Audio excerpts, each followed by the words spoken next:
Hello, I'm Jack, UI UX designer, illustrator, animator, donut connoisseur, your exercise instructor based on my costume today. Welcome to Adobe Live. Today's typography challenge is a bit different. We're going to be working with Illustrator and Adobe Express using a library to create an invitation for a Halloween themed I guess all murder mystery parties are Halloween themed. But we're going to make an invitation for that. First, let's find our files for today. In the description below this video, you'll see a link to download your resources to create along with us. There's not a lot in our starter file. I always do include some notes in here for you, just things we're going to be going over today. And then also, since I spy Mercurial in the chat, we've got a little cat out for you. That's just for you. There's not a lot in our starter file. There are a few unique things that I want to point out about this file, however. This is going to be a CMYK file, a little bit different than we've been working with so far because the intended output is going to be print. Second, this file is going to be a 5 by 7 inches, the artboard. I've already got that kind of set up for you. We take a look over here. And that is because that's going to be a standard invitation size, and it's also, we're going to be using that size in Adobe Express. I'll get to that in a minute. We're just going to be making our assets in Illustrator. They are scalable, but I find it helpful to have a sense of scale by kind of setting something up so you can kind of see what it's going to look like in Illustrator while you're working on it. We are going to be hopping back and forth quite a bit today, so if you need some inspiration first, head over to Adobe Express at express.adobe.com. Along the left, you can browse for templates on this panel here. When you open that up, you're going to see you can navigate down through here. You can find seasonal templates. You can actually navigate all the way down until you find invitations. Let me keep scrolling. It's like way down here. Invitation here. So these are all going to be, you know, I'm going to be looking at vertical invitations. These are all going to be sized in that 5 by 7 format, like I mentioned. Or if you don't want to do that, you can go ahead and search at the top here. So you can type in murder, maybe like Halloween party or murder mystery party invitation. I guess we should put invitation. Here we go. Oh, looks like my search is being a little bit weird. Let me copy this. I'm going to go back to the home page and then we're going to search. If you're searching from the home page, make sure you click on templates from the search drop down and then hit search. There we go. Those are looking a lot more spooky. And I just like to take a browse through here. This is a great way to get inspiration for like style or color palette before you kind of get started creating your assets. You can get a kind of feel for what all these kind of look like here. If you have trouble kind of starting with a color palette or, on your own. I did put a link to color.adobe.com in your description as well. There's a couple things I want to point out about these templates. First of all, when you click in here, you're going to see there's a little like subcategory that tells you what kind of template it is. I would be careful about the ones that say poster. Try to find ones that say invitation specifically because those are going to be that 5 by 7 inch format that I was talking about. It's like I said, no big deal. You can always scale your assets or adjust them after the fact, just something to kind of pay attention to.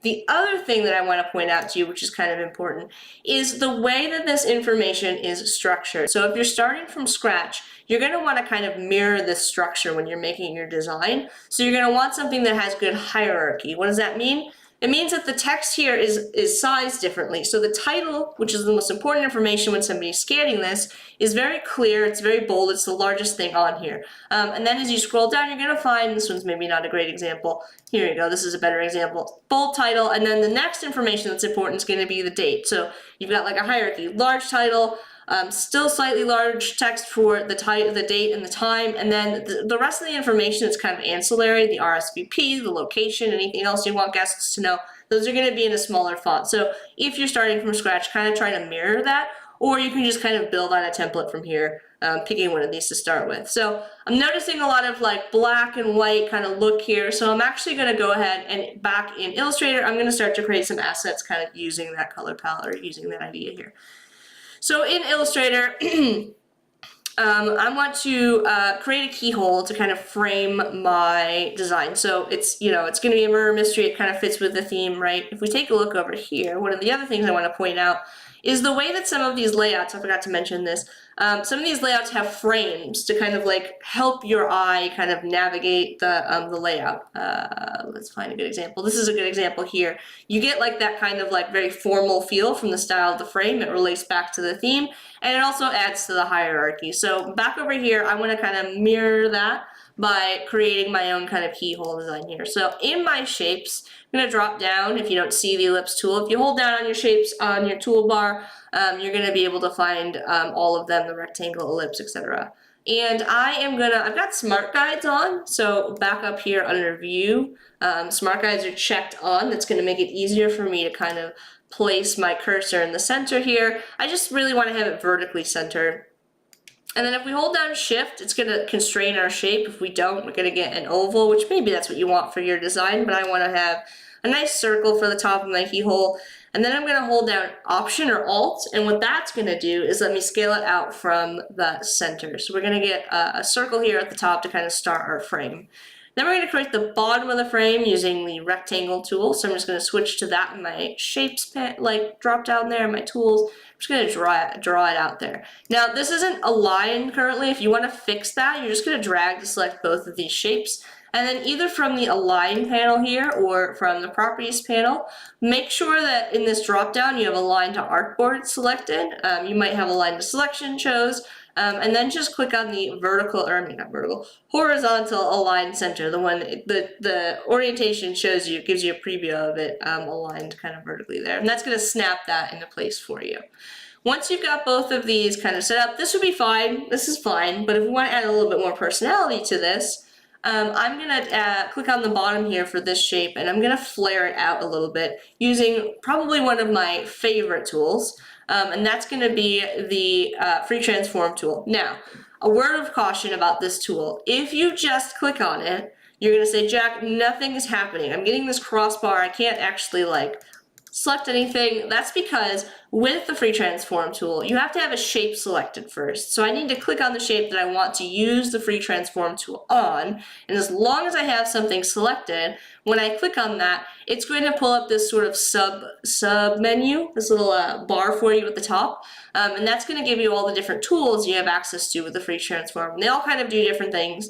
The one we're going to be looking at today is going to be this third icon here, which is Perspective Distort, and it gives you kind of a little clue as to how it's going to work. You can see the tapered edges here. As I hover over each of the corners on my design, I'm going to get a cursor that changes to show that taper. So I can just drag the very bottom, and it's going to pull both of those corners out at the same time, just to kind of flare out the bottom of my rectangle to make it look a little bit more like a keyhole.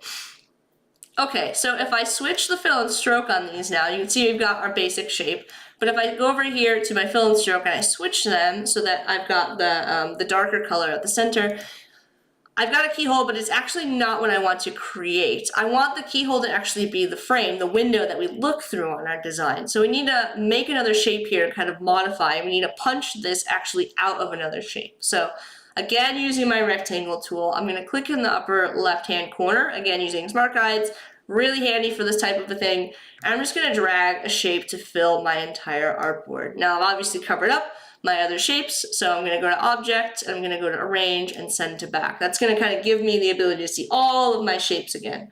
Umkort's saying, oh, they changed it in the contextual taskbar UI. Yes, we've got a couple new options down here that we can take a look at here in a second. These are actually very similar to the options you have in the Properties panel, and they actually change depending on what you have selected.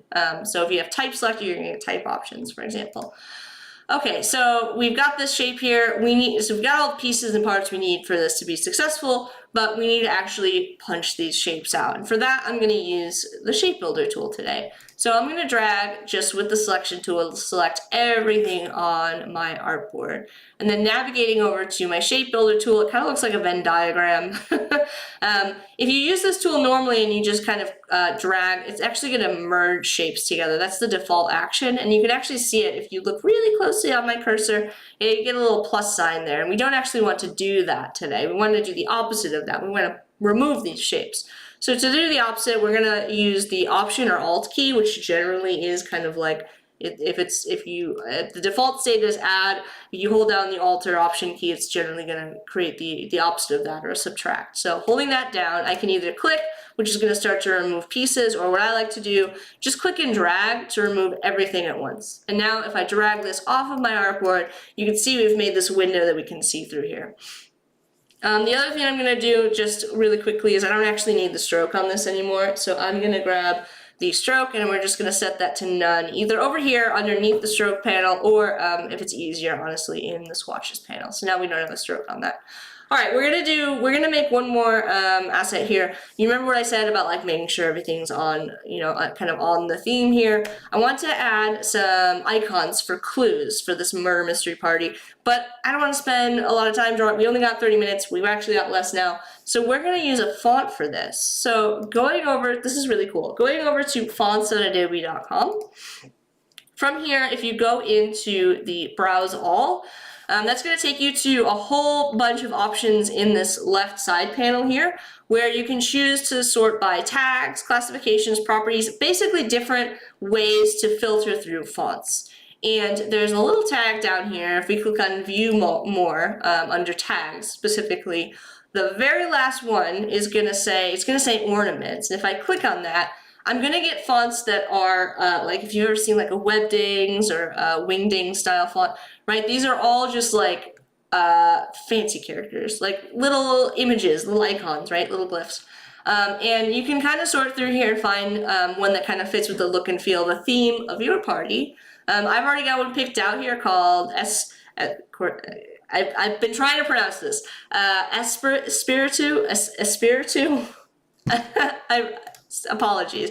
It's E, spirit, and then U at the end. Umacorn's laughing at me in the chat. By the way, we have a live chat. If you're joining over on YouTube or Behance, say hi. Let me know if you've ever attended a murder mystery party. Also, if you're watching the replay, leave a comment on the YouTube chat as well. What does increase add blank around an object to? If you're talking about the, Robert, if you're talking about the document raster and effect settings, we can look at that a little bit if we have time. So you'll notice that I've already activated this family, but if we wanted to activate all of the fonts in this family, all you have to do is click on this Add Family button, and it will add it to your Adobe fonts, and you can use it throughout your Adobe software, basically all of your apps. So back over in Illustrator now, I am going to grab the Type tool, and I'm just going to click once, and that's going to make, oh, it's actually already loaded for me. By default, I think it would be something like Myriad. So you can see it creates some lorem ipsum for me. So by default, when you click to create some point type, that's what you're going to get. If you click and drag, you're going to make area type. We're not going to be using that today, so just click once. And then in the character panel here, thank you, Wade, for sharing a link to that font. I know I probably butchered that, no pun intended, name there. So speaking of, I'm going to go up to the character panel. You can do this from the character panel, in the independent character panel, or just from this control bar at the top. If you click on character, in the fonts window here, you can see there's like a little search here. I'm just going to start to type it in, and it's going to pull up that font as I start to type it. And I want to actually pick the Dingbats, speaking of, version of that font. And that's going to change my lorem ipsum to look quite different. I'm going to have all of these kind of individual weird characters. Now I could go through here and I could type these using my keyboard, but I'm not actually going to know what any of these mean, right? And I just did that by double clicking on my text, and I'm just starting to type some random letters. But if I want to pick specific glyphs, there's an easier way to do that. So we're going to go to Window, we're going to navigate all the way down to Type, and we're going to open up glyphs. And when I do that, I'm going to see all of the options for this particular font. So I can kind of pick and choose the clues that I want to have in my design here. And this one's a really great one because it has a lot of spooky stuff. It has like skulls and like, bones and all kinds of, and little like, these little electrical symbols that are really fun. So when I go through here and I want to add these to my type, I've just got the Type tool selected, I've got my type selected, and then I'm just going to click on these. So if I double click on maybe like this one, it's going to add it to my point type there. Some of these have a drop down, and when you click on them, it's actually going to open that drop down. Because there's multiple characters associated, mapped to that character, if that makes sense. So you'll just need to drop in there. You'll need to pick one from that list just like this. So we can start to add a whole bunch of these in here if we want to. I really like the electrical lightning bolt. I don't know what you call that symbol. We can add like a little arrow. I'm just going to get a whole bunch of these kind of in here. And once I'm kind of satisfied, ooh, here's a cat. Mercurial, I found a cat for you, little bird. Once I'm kind of satisfied with all of these, I'm going to close my glyphs panel because it's occupying a ton of space. Oh, also, welcome Sean, nice to see you. And with my selection tool, I'm just going to scale this up holding down shift again to keep everything kind of constrained. So that's going to help us see these a little bit better. And to use these for the next step, I want to kind of use these in my design. So I'm going to convert these to objects. So under type, create outlines, that's going to take my type, and now it's no longer live type, it's individual sort of compound paths that I can manipulate and work with. Now there's one other step to this that we need to take care of, and that is it makes it an entire group. So I need to ungroup this whole set here so I can work with the individual icons. If you don't ungroup this, when we go to do the next step here, it's gonna like treat the group as a single object, if that makes sense. So object, ungroup.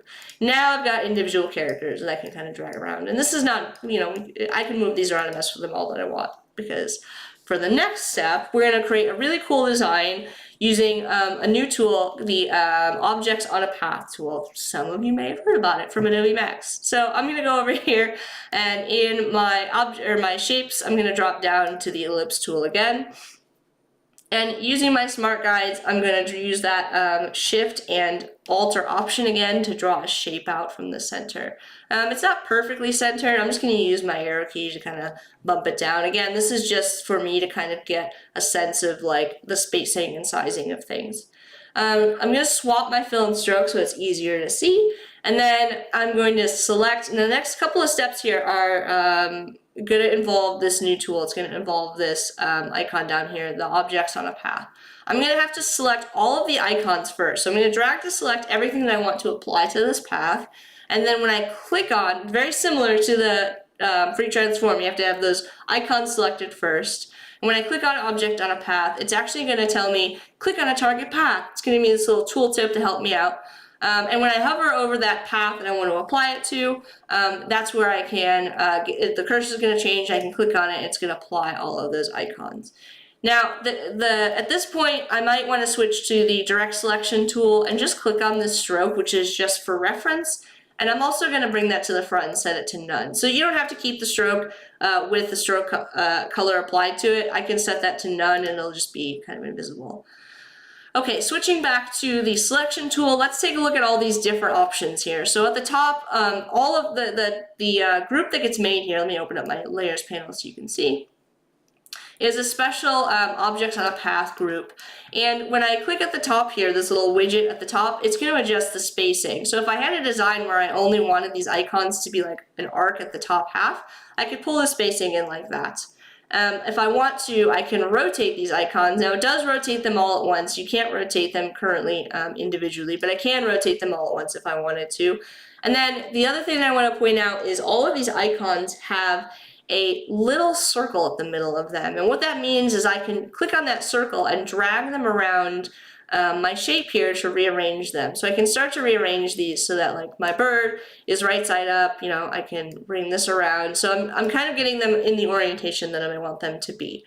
So that is going to take care of our clues. Oh, one more thing I wanted to show you, and this is a tip from Tony Harmer from Adobe Max from his session.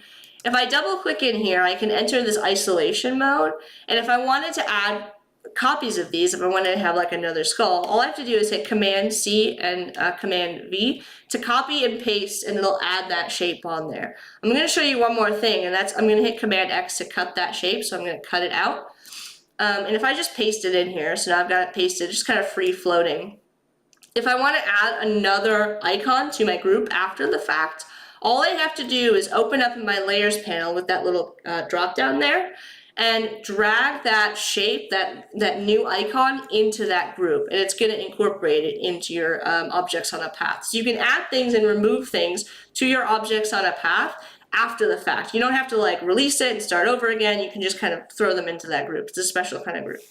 All right, once you're satisfied, let's say we're happy with this, you're going to add these to a library so you can bring them into Adobe Express. So over here in your libraries panel, this is what your libraries are going to look like. You're going to click on create a new library, or if you've already got one, you can navigate to it. And we're going to type in Murder Mystery Party 2024. So now I've made a new library. It's going to navigate you to that library. And all I have to do to add these to my library is grab this here, grab the whole group, and just drag it in. It's going to add it to my library. Same with my frame, I can just drag it on in here. And then once we navigate to Adobe Express, let's say we've got a design, we'll just pick one of these that we want to work with here. Make sure again that it says invitation, and then go into customize template. And once I'm in here, I can start to customize. Again, I can start to modify this to kind of fit my look and feel. I don't want this spooky ghost, doesn't fit with my theme. Let's change the background color since our background, our items are black. Let's go with like a red. I'm going to go into custom, go with like a nice spooky kind of red color here. And then to get to those assets that you want to add to your design, all you have to do is go to your stuff. And when you click on your stuff, you'll see a whole bunch of options here if you wanted to bring an Illustrator file directly in, but we're working with libraries, so we're going to click on that tab. And now I'm going to go into my Murder Mystery library, and I can just drag these elements into my design here. So I'll drag this one in. I'm just going to scale it up. I'm going to make this window larger because this is what we're going to be focusing on. I'm going to scale this up here so we can start to kind of frame our design. I'm going to make sure that I drag this to the bottom of my layer stack so all of my text remains on top. And now I'm just going to start customizing this. I'm going to drag in my little clues here. Oop, I added it to the background. Make sure that when you drag it, you just kind of drag it over top. If you accidentally drag it and it does that like highlight thing, that means you're dragging it and you're adding it to the background. We don't want to do that. We'll scale it up. I can use the align option here to kind of center it in my artboard. I can drag it down below so it's underneath my text. Now I can start to customize this stuff. We can change this to say, I don't know, Murder Mystery Party. Very nice. We probably want to change that font. This is where I would go back to Adobe Fonts. I would navigate to my Halloween category, and I would pick a font from here, something kind of spooky. One that I've been really liking a lot lately, if you've seen any of those or challenges, is House of Cards. I've probably already got it activated, so I'm going to go back over here, and I'm going to change this to be House of Cards.